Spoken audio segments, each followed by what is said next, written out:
I want to welcome all the Yerba Buena stockholders and employees to this progress meeting to evaluate the upcoming future opportunities for Yerba Buena. And given the unprecedented construction market that we are in right now, whether Yerba Buena should scale to the times. As you know, never has there been such a construction market as today. I want to show you some slides behind us, and they're going to help evaluate what the market is right now, what our position is, and whether we should be scaling as an organization to the next level. Well, currently, Yerba Buena has a significant backlog. I want to share with you where our backlog is. And this is signed contracts today, how much they are. Currently, Yerba Buena has $29.9 million in backlog, contracts signed over the next 2 years. Of that work, 4.8 million of it is through JOC contracts or as needed contracts. With San Francisco Public Works, we have 5.5 million in contracts. With San Francisco Municipal Transportation Association, we have 6.5 million in signed contracts. We currently have 4.5 million in emergency work with Caltrans. This county of San Mateo, we currently have 3.1 million in signed contracts. And lastly, Santa Clara County, we have a $500,000 in signed contracts, bringing in our market share, Yerba Buena, to $29.9 million. Where do we go from there?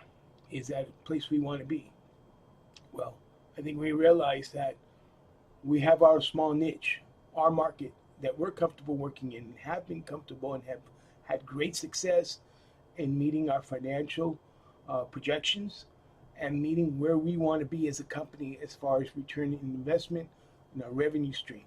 However, it's important to know that there's currently opportunities with current clients and programs within those clients that we are not pursuing and have not pursued. So it's important that you understand where we are as a company and where we could be, and more importantly, should we be there?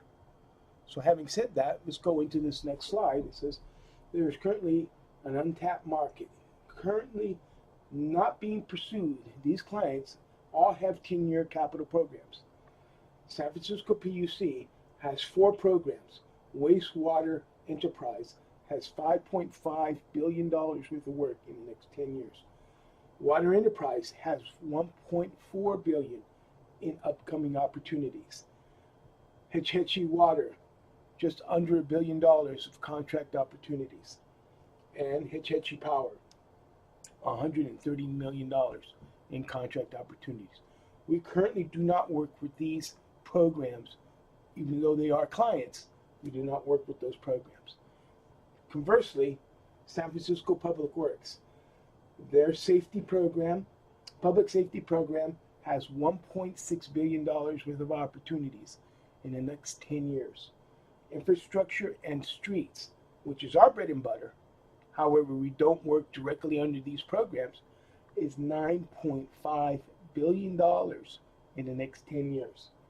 Rex and Park, an organization we do a lot of work for, there is a projection of $655 million worth of opportunities soon to come over the next 10 years. Where does that put us? Again, additional markets that we are currently not pursuing with 10-year programs. MTA, there is $13.8 billion worth of opportunities coming in the next 10 years. San Francisco's replacement to San Francisco redevelopment, the Economic Neighborhood Development Program, has $4.2 billion worth of opportunity. And lastly, Health and Human Services has $1.7 billion worth of opportunities. Overall, in general, just on these programs alone, we've been able to identify $39 billion worth of opportunities over the next 10 years. Now, if you do simple math, that puts the annual revenue stream of opportunities at $3.9 billion annually. for the next 10 years for the construction market in San Francisco only. Who are our current competitors and how do we stack up with those competitors? Well, it's important for everyone to understand who our competitors are and where we match up with them. Currently, the city of San Francisco has a micro LBE program, so local business enterprise threshold. So companies that do less than $10 million a year, their 3-year average, $30 million over a 3-year average, they qualify for micro business status. The status we are currently in, based on the 3 years prior to 2016, is the LBE threshold, which is a $20 million threshold over the course of 3 years. There is an LBE threshold, an SBAS threshold. However, that threshold, there is no dollar threshold. So we currently are in this realm. Of those businesses that we compete with, in 2017, there were 1,115 micro small businesses. In San Francisco LBEs, there were 181 local businesses, just considered small. We are in that category. Then there's San Francisco SBAs, people that have grown out of the size standard. There are 46 of them. What is their opportunities? Well, the bid discount for micro is 10%. The bid discount for San Francisco local business is 10%. The discount for small business in San Francisco is 2%. What does that mean for us in general, giving you all those numbers? Well, San Francisco has set certain small business goals. One of the most aggressive small business goals that actually have teeth in the nation. In other words, if the goals are not met, you will not get the contract. So it's very rare in San Francisco, as you know, for any contract to be awarded without having met the small business goals of the city and county of San Francisco. So currently, the mayor, and through his small business program, has mandated the following percentages for small business opportunities. Micro small business is at 5%. Local business enterprise is at 25%. There is no SBA, and then obviously there is nothing for unrestricted contractors. What does that mean in dollars or percentages or projections? Well, as we currently spoke about, with $39 billion worth of opportunity, $3.9 billion annually at 5% from micro LBEs would be $198 million worth of opportunity restricted to San Francisco micro business enterprise. San Francisco local business enterprises with a 25% based on the annual budget for construction would be $991 million worth of opportunity. There is no allocation for SBAs, and the remaining dollars, which is shared between SBAs and unrestricted, would be $2.77 billion worth of opportunities. A significant pie to be shared through many different facets. Yerba Buena currently is certified as a San Francisco local business enterprise based on our tax years of 2013, 14, and 15. However, just having received our taxes, we now have a 3-year average of $6.88 million over the last 3 years. Hence, we are now eligible to certify as a micro threshold, the micro business threshold of $10 million per year.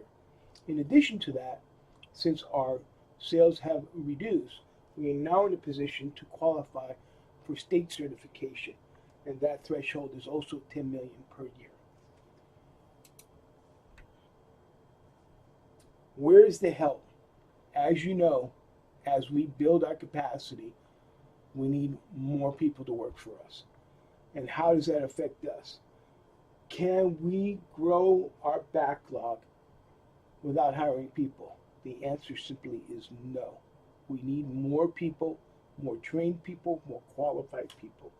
In addition to that, we also need to remember that there is a local hire ordinance that mandates that 30% of our employees come from San Francisco. Whether they're qualified or not, you must hire 30% local employees in the trades, in the field. Do we have that now? Yes, we barely attain that. However, if we decide to scale, because right now it's very clear, scaling is unlimited. The potential to scale is there. However, can we scale effectively? Most likely, it is improbable. It is my opinion, as the president and founder of Yerba Buena, that we should scale. However, that should be at a very, very small percentage, 1 to 3%. Why? We need to avoid hiring bad apples. We need to maintain our small business status. And lastly, if we scale too quickly and bring on too many people that don't have the proper training, we will ensure ourselves to have less safety on the job and less quality on the job, which will affect our reputation. Lastly, will the market will allow unlimited scaling. Yerba Buena should ensure the following. We hire the right tradesmen. We need to capitalize and make sure that we emphasize that this is a no asshole zone when it comes to hiring new employees or bringing in others from other companies. We need to avoid the mentality of feeding at the trough. The city and county of San Francisco is just throwing work out there. And nature is continuing to get more and more work. However, more and more work is just like feeding at the trough. You're gorging, you're feeding. You're not necessarily adding any benefit to yourself. You're probably actually harming yourself because you're eating so fast and so much that you're causing a health crisis upon yourself. So we need to avoid that mentality. We need to be selective. We've only spoken about the opportunities within San Francisco. That does not include our current clients in San Mateo, our current clients at Caltrans, our federal clients that we work for. Given those opportunities, those percentages would be even further skewed with the opportunities that lie out in front of small businesses in the Bay Area region. So the opportunity for us to be selective over the next 5 and 10 years is critical so that we maintain our profitability, not at a minimal level, but at a maximum level. Additionally, as we all are getting older, we need to plan for the retirement, or the eventual retirement of many of our employees, as all of us. Half the company is over 50 years of age and rapidly approaching retirement. Fortunately, we have been mentoring and bringing in younger men, younger women to continue the legacy that is Yerba Buena. We need to focus this over the next 5 years to bring in the talent that we need so that we can ensure that over the next 10 years, Yerba Buena can maximize its profit without scaling catastrophically and unable to attain the safety, the performance, and the quality that is expected from us. I hope this presentation has been helpful, and I hope you agree with my assessment that the market is unquestionably one of the greatest markets we will ever see. Given the political natures of what we live in, we are blessed to be in California. However, things change rapidly, quickly. So we need to strike while the iron's hot, but strike with pinpoint accuracy at the markets that we want to share and grow comfortably in. Thank you again, and we'll see you next year.